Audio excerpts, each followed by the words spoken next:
Suryane sampun surup dinane mangkin mupet wis rawuh peteng ana kesenamian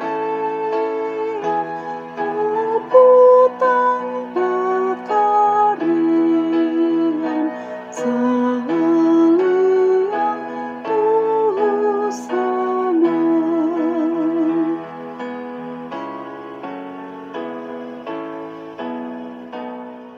Shalom, sidang jemaat yang terkasih di dalam Tuhan Yesus Kristus. Selamat malam. Kita berjumpa kembali di dalam ibadah tutup hari bersama keluarga. Malam hari ini, di hari Senin tanggal 30 Januari tahun 2023. Mari bersama kita mempersiapkan diri kita untuk masuk di dalam perenungan firman Tuhan. Ada 2 ayat firman Tuhan yang akan saya bacakan bagi kita sekalian di dalam ibadah tutup hari bersama keluarga malam hari ini. Bagian firman Tuhan yang pertama terambil dari kitab Yosua pasal yang ke-24 ayat 17. Yosua 24 ayat 17 firman Tuhan berkata, Tuhan Allah kita, Dialah yang telah menuntun kita dan nenek moyang kita dari tanah Mesir, dari rumah perbudakan, dan yang telah melakukan tanda-tanda mujizat yang besar di depan mata kita sendiri, dan yang telah melindungi kita sepanjang jalan yang kita tempuh dan di antara semua bangsa yang kita lalui. Kemudian bagian firman Tuhan yang kedua dari Injil Matius pasal 28 ayat 20 bagian B, firman Tuhan berkata, ketahuilah, Aku menyertai kamu senantiasa sampai kepada akhir zaman. Sedang jemaat yang terkasih dalam Tuhan Yesus Kristus, kita mungkin pernah mendengar kata wasiat atau surat wasiat.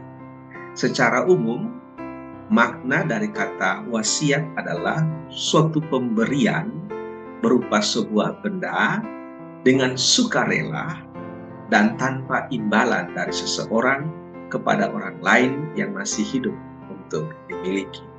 Sementara surat wasiat adalah sebuah akta berisi pernyataan seseorang tentang apa yang dikehendakinya terjadi setelah ia meninggal atau setelah ia tidak ada, yang dapat dicabut kembali olehnya. Sidang jemaat yang terkasih dalam Tuhan Yesus Kristus, kita yang tidak asing dengan kata wasiat, tentu kita mengerti apa maknanya bagi kita sekalian. 2 bagian firman Tuhan yang kita dengarkan pada malam hari ini juga merupakan, kalau kita boleh mengatakannya, semacam wasiat. Sebab ini merupakan pesan-pesan terakhir yang disampaikan baik oleh Yosua kepada bangsa Israel maupun oleh Tuhan Yesus kepada murid-muridnya. Yosua telah menyatakan kepada bangsa Israel bagaimana Tuhan menyertai perjalanan kehidupan mereka sejak mereka keluar dari tanah perbudakan di Mesir, dituntun oleh Tuhan melalui Nabi Musa, sampai kepada tongkat kepemimpinan itu dilanjutkan oleh Yosua. Tuhan tidak pernah meninggalkan mereka. Oleh karena itu dalam nasihat terakhir, Yosua ingin untuk menegaskan kembali dan mengingatkan kembali bangsa Israel supaya mereka sangat paham dan terus-menerus memiliki keyakinan untuk menjadi yakin dalam kehidupan mereka bahwa Tuhan Allah yang telah menuntun mereka keluar dari tanah perbudakan di Mesir, Ia tidak akan pernah meninggalkan bangsa Israel. Ketika bangsa Israel juga tetap menjadikan Tuhan sebagai satu-satunya Tuhan dan Allah yang disembah. Bapak, Ibu, dan Saudara yang terkasih dalam Tuhan Yesus Kristus, tidak mudah untuk boleh menjaga keyakinan iman bangsa Israel tetap beribadah kepada Allah. Sejak Musa memimpin mereka keluar dari tanah Mesir, kita bisa membaca kesaksian Alkitab bahwa banyak peristiwa-peristiwa di mana bangsa Israel bersikap tegar tengkuk kepada Allah. Karena itu, Yosua mengingatkan bangsa Israel sebelum dia tinggalkan bangsa itu, sebelum dia mati, bahwa iman dan keyakinan kepada Allah tidak boleh luntur dari kehidupan bangsa Israel. Mereka harus terus-menerus menyembah Allah yang menjadi Tuhan dan satu-satunya Tuhan dalam perjalanan kehidupan mereka. Apa yang Yesus sampaikan kepada murid-muridnya setelah dia bangkit dari kematian dan menampakkan diri kepada banyak orang, dan setelah itu membawa 11 muridnya di atas bukit Zaitun sebelum dia terangkat ke sorga. Yesus juga memberikan pesan-pesan terakhir yang kita ketahui dan kita yakini sebagai amanat agung. Di akhir daripada amanat agung, Yesus menjanjikan satu hal kepada murid-muridnya. Ketahuilah bahwa aku menyertai kamu sampai kepada akhir zaman. Baik pernyataan dari Yosua maupun pesan dari Yesus semacam surat wasiat bagi kita yang beriman kepada Allah saat ini, supaya kita tidak meninggalkan iman kita kepada Yesus Kristus yang adalah Tuhan dan Juru Selamat kita, dan supaya kita yakin bahwa penyertaan Tuhan itu selalu dapat kita rasakan dalam perjalanan kehidupan kita ketika kita mengandalkan Tuhan dalam kehidupan kita.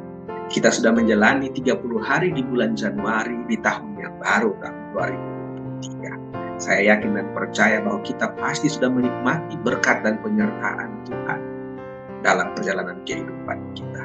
Kita sudah menikmati kelimpahan kasih-Nya, dan kita terus meyakini bahwa Tuhan tidak hanya memberkati kita di bulan Januari, tapi ketahuilah, Dia akan menyertai kita dalam perjalanan kita di hari-hari dan bulan-bulan selanjutnya di tahun 2023 ini dan sampai selamanya. Asalkan kita tidak meninggalkan iman kepada Yesus Kristus. Kiranya firman Tuhan ini memberkati kita sekalian. Tuhan memberkati.